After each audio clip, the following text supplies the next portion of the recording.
So far in the MAC conference has been tough in a lot of games, but this was as tough a hard-fought win as you can get because they're extremely physical, and real proud to come away with it because they're very, very good.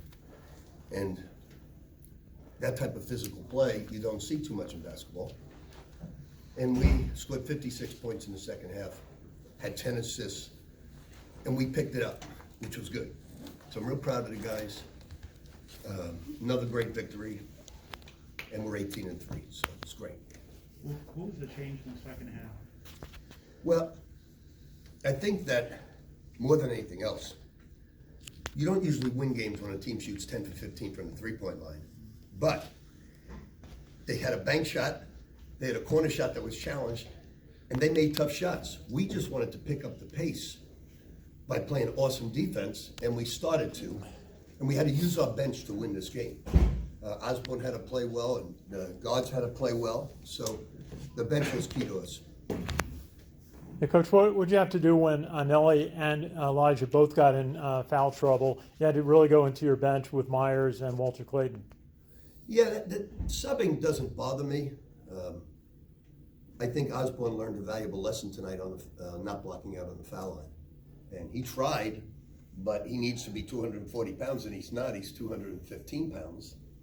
So we've got to get him to where his lower body and his upper body are bigger, but he played a good game. There's a lot of good things. And Tyson played almost the whole game for you. He's the one guy you can't substitute for. Well, Berrick was in foul trouble as well, but we couldn't play Berrick in this game because we needed offense. We needed good passing. Berrick's, the weakest part of his game is not his jump shot. The weakest part of his game is his passing.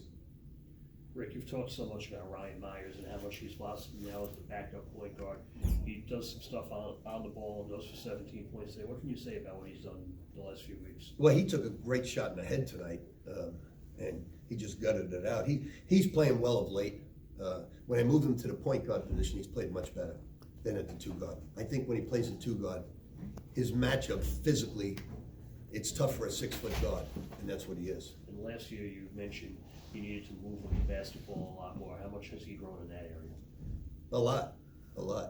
I'm real impressed with the way Ryan's played the last 3 or 4 games. With Clayton's, for a freshman too, I mean, he plays pretty physically. How much did that sort of play into the second half? He's a physical basketball player. Defensively, he just gets lost a little bit. This is a lot of scouting for a freshman. It's a lot. And he's a tough kid. He's got a lot of talent. He's as talented as any freshman I've recruited. Very talented, but he's got to learn all the nuances of scouting and defense. Once he does that, which after this year he will learn that. When you're recruiting or putting guys, I mean, whether it's transfers or freshmen, are there some qualities that you're looking at? Because your teams don't, I mean, whether it's here or elsewhere, it's not always about the most talented guys. Well, I don't pay any attention to rankings. Right. I never had. Like Terry Rozier was ranked 78. Donovan Mitchell was ranked 55. Montrezl Harrell was ranked 98. Gorky Zhang wasn't ranked. Jeff Shepard, the great guard I had, wasn't ranked at Kentucky. Francisco Garcia, a 10-year pro, was ranked like 65, 70. So the key is that you go after players you think have great upside. And I thought Jeff Van Gundy the other night on the telecast, I was watching the Miami Heat play the Knicks. He made a great thing about player development because we get a lot of credit for player development, and so did Miami Heat. But he said, player development's great if you have the guys that really want to get better. And that's what we try to do. We try to recruit people that the reason they're coming here is they want to get better. And that's what we do. And, Tyson wanted to get better, that's why he came here. Elijah wanted to get better, that's why he came here. Quinn wanted to get better, that's why he came here. Obviously, Nelly listened to Gorky Zhang, that's why he came here. So, player development is one thing, but if you don't have guys that want to get better, and we have a young man on our team who's a really nice kid, but he doesn't put in the work to get better. He thinks it's just going to, I said, why did you come here if you don't want to really, really work hard in player development? He said, well, that's why I came here, because I want to be developed. I said, but you've got to put in the work. And he understands it's going to take him a little time. He's just a freshman. Coach, the theme of this season definitely has been how Dylan Von Eyck is able to shift the momentum whenever he comes into a game. Who are you saying? Dylan, today he comes in the second half, instant 9-0 run. What do you think about? Look, I tell you guys all the time, Dylan is a starter on our basketball team. But because when I sub, if I sub Ryan, a sophomore, Walter, a freshman, Quinn, a transfer, I really make my roster weak. When I sub Dylan, he's a finisher. So he changes the game, but he's a finisher. If you look at the stats, his stats, with the exception of the foul line, are amazing. So he's got great lines. His assist turnover ratio for a 6'8.5" forward is almost 3 to 1. We don't have anybody in the team close to that. So without question, we don't call him a starter, we call him a finisher. Rick, congrats on 800. What are your thoughts on the milestone and being able to do it here at Iona? Well, I told the team that I'm glad that I got 800 here. I said, but I want to get another 200 here. I said, God willing, I don't roll a 7 anytime soon. Maybe it'll happen. But I'm real pleased coaching these guys that I could get 800 here. The school it's a small school that you appreciate all the little things. It doesn't have the big things. It doesn't have the bells and whistles I have at Louisville, Kentucky. But none of that bothers me. And that's the great thing about me. None of it bothers me. And I think I'm ready for, I love the fact that I don't have to get on a plane and go play somebody. I love the bus trips. It's, 45 minutes, it's an hour. I think it's great. What's going to happen now, we got to be very careful that we don't let this league disintegrate by making sure the league does their homework and gets the right teams in here, because Monmouth's leaving, there's a rumor that Fairfield's leaving. We just got to make sure we do the right things to keep this conference good. But I like the conference. The bus trips I don't mind. Coaching here I think is a great honor. It really is, because everybody, Jim Valvano said this one time to Tom Batamarco. He said, I should have never left Iona. It was the most fun I've ever had in coaching. He went to NC State, and there were probably problems there. I don't remember exactly what went on. But even though he won a national championship, he said, I had the most fun coaching at Iona. And I'm sure Kevin Willard would say the same thing. I'm sure Timmy Welsh would say the same thing. And not to embarrass Timmy by saying this, because he's a good, dear friend of mine. Timmy wanted to come back as an assistant. That's how much he really, really enjoyed Iona. Wanted to come back as an assistant, just because all the guys that coach here really, really enjoy it so much. And the reason they enjoy it so much, it's just easy. It's just an easy lifestyle to coach kids that really care. We're not worried about, let's get an NIL for 150,000. Let's, nobody worries about that. You just worry about just playing ball, getting better. So I'm happy I'm here. It's one of the best jobs I've had. And at 69, the most important thing, somebody mentioned this the other day, why wouldn't you take this? I had a phone call from my one assistant. I said, because I had two guys come from Africa, another guy come from Australia. What am I going to tell them? Oh, players do it all the time. They go into Portland. I said, but my guys aren't. They came here to play for me. So I pay no attention to, would you do it? I said, I can never say that. I left Louisville, I got fired from Louisville, because they changed all the board of trustees, they changed the president, and they changed everything, where everybody was loyal to us. And I've said it many times, what went on, I deserved to be fired, but the best AD in the country was let go. In the country, built the whole campus. So, and that's what can happen. And the reason, as long as Matt stays and Seamus stays and everything's intact and they don't come in with a new board of trustees, a new president, new AD, this is a great job. We can make this into something really, really special. And I don't want to embarrass Matt, but he's awesome to work with, awesome. And the president's awesome, really cares. He always quoting me because he was apparently a camper when I was going through things. And that's pretty cool. So, great place. I'm really happy. I hope I can get 1,000 here. God willing, I hope I can live long enough to see that. And it's a special moment today. I really, really enjoyed it. I'm glad I'm at Iona, and we had to fight like hell to beat St. Peter's. Coach, you spoke earlier in the week about wanting to get more people in the crowd here. What did you think of the It environment? was great atmosphere with the snow and everything that went on. It was awesome. I'm very appreciative. I'm sure Matt worked his ass off to make it happen like this.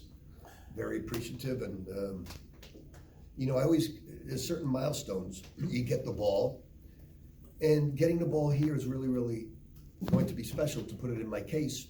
And I think we can do great things here. And the reason I say that is not because of my coaching, not because of what we do. It's because we can attract great players here. I always tell my son when he's going after the job, I said, if you can recruit great players, it's a great job. And we can recruit great players here. And that's the key. We're having a terrific recruiting class, but we got to get busy because we're losing Elijah, Tyson, Dylan, Colton, and so we're so far so good, but we got to get an upperclassman who can really play, somebody the caliber of LeBron James.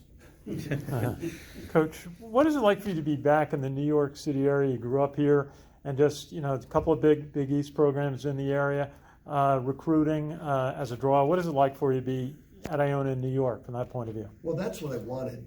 When Matt and Seamus came to Madrid or Barcelona? Madrid, right? Madrid. When they came there, if Iona was in Philadelphia, if Iona was in Washington, D.C., it wouldn't have the attraction. But a small Catholic school, I was coaching, I lived in Bedford, I lived in Almont. I know the area really well. I've been a member of Wingfoot for over 25 years. So it was a home run. It was a home run. They had to meet me, and the great thing about those guys is they did their homework, and I appreciated that. And it was a fascinating thing, but I don't even think Matt knows this. If I didn't get out the next day from Greece, if I didn't get to London to catch a flight, because they were only letting people in from London, I would have been in Greece the next 5 months.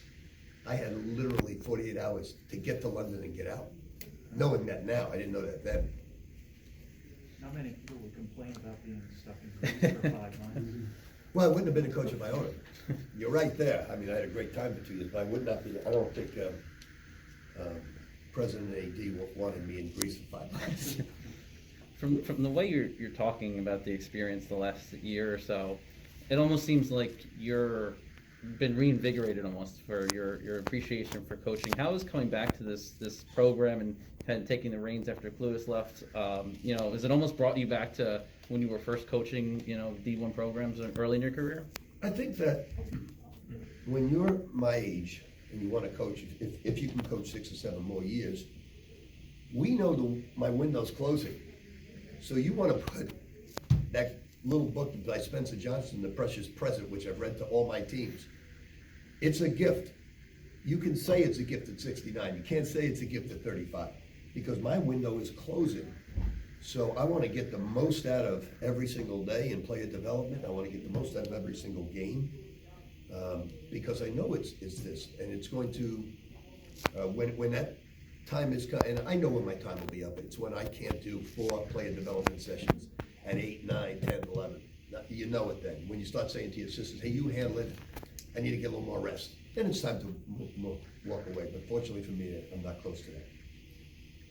What are between now and, I guess, maybe 6 weeks or so between now and the end of the regular season or term, what are the areas that you feel like you guys need to get better in? Well, I honestly feel we do a thing called GBU, the good, the bad, and the ugly. The ugly is a funny thing that happens. But good and bad, we right now we're 40% good, 35 and 60, 65 bad. That's not unusual. But when you get into the first week in February, you want it to be 50-50. Because then you're doing the right things. And by the end of February going into March, you want it 60-40 or 65-35. Good plays to bad plays. It's the same at Kentucky, same at Louisville, same Providence and BU. So we're going to the stage right now. We got to get it into 50-50 right now. And we've got another week to do it. Are there some particular areas, or is it just that you just look at it as a whole? I mean, Well, the one great area so far, you can obviously see we're not the greatest shooting team, but we have a lot of assists every game. You know, we're averaging a ton of assists, so that's good. That makes up for the lack of shooting in certain areas. We have to get better shooting free throws, that's obvious. We have to get better blocking out. But we're getting there, we just have to make more good plays. Like Nelly makes a lot of mistakes, a lot. But he does a lot of good things. Like I told him, that dribbling up the court is gonna stop. Do you understand me? I do. Then he dribbles up the court and loses the ball. I said, okay, I'm either gonna learn to speak Nigerian or you're gonna learn better English. Didn't I tell you? He said, nobody was open. I said, okay, I'll look at the film. If it's open, Nelly, God forbid you. And he started laughing. I said, no, it's not funny. And so he's gotta learn those things because he's averaging almost a turnover every time he does it. And if he would dribble it, pick it up, cross the line, and pivot, it'd be a different story. So that's just one thing that we have to do a better job of, is stop our big guys from dribbling. And we got to stop Dylan from, we have good pep dancers, good cheerleaders. We got to get Dylan to stop trying to be a cheerleader during the game and focus on getting on the ball. Very minor adjustments. Coach, thought about next week's trip up to Western New York, Canisius and Niagara. Have you been there before? I visited Canisius when I was being recruited. I haven't, since 1969, I haven't been to Buffalo. Okay. Thoughts about preparing? We'll do it, whether it's Buffalo or whether it's Ryder, we're gonna just prepare. We know right now that we could lose a game very easily if we're not totally prepared and ready to play. So it's not the town. When we travel, all we see is the hotel and the school, and then we get back home. So it'll be our first league flight, and then take a day and prepare for the other team and come back home. But I want to give a lot of credit to St. Peter's. That was the toughest team we have faced since I've been here, last year and this year. They're physically tough, and they play tough. And I've known Shaheen for a long, long time. I didn't know how good a coach he was until coaching against him tonight. He's a terrific young coach. He was a great player, as you all know. He beat out Kobe Bryant for an MVP of an All-Star game. And he was a terrific basketball player, and he's a terrific coach. I'm real proud of him.